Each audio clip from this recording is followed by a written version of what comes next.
Good morning, welcome to day 3 of the sourdough cultures. So we've got Sidney, Cedric, looking a lot livelier, smelling a little bit yeasty. I'm not sure if you can see quite well into there. There's a lot of air bubbles going in. I will post a better picture online later. It's definitely looking a bit more lively.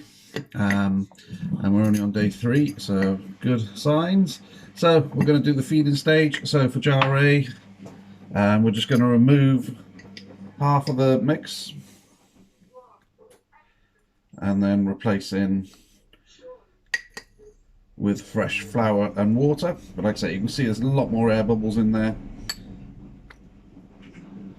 It's definitely looking a lot more sprightly and lively, which is good. Overnight we didn't leave it outside in the surgery. We brought it back into the kitchen around 6 p.m. and that seems to have worked quite well. So again, as I say, so half of that, you may be able to see that a little bit better. If I bring them more onto the light, it's definitely got a lot more bubbles in there and looking a lot more healthy. Right, so I'm going to weigh out my water in my Batman mug.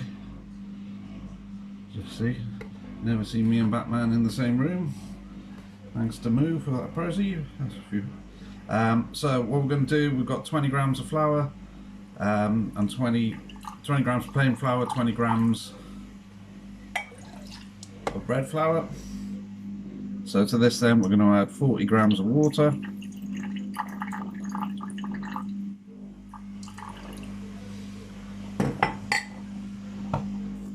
And that'll just go back into my jar.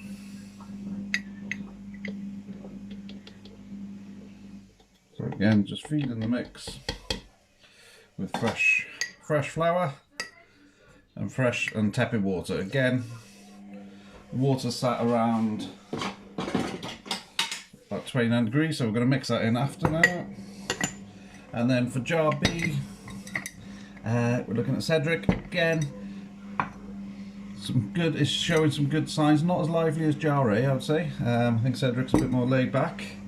So again, due to that, fresh flour. So this in jar B, we're not doing the method of removing. Get a fresh cup as I put my other cup in soapy water. And then again, just going to measure out. We're only going to do 20 grams because we've only got 20 grams of flour, because over time now in jar B we're not doing the method where we're taking half out and putting in. So we've got flour in there, add our water back in.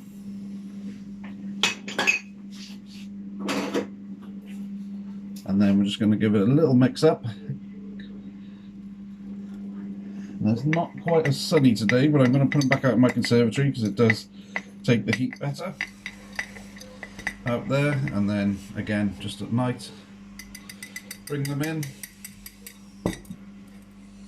So what we'll do as well, we'll scrape down the sides of the jar and we'll just mix this up.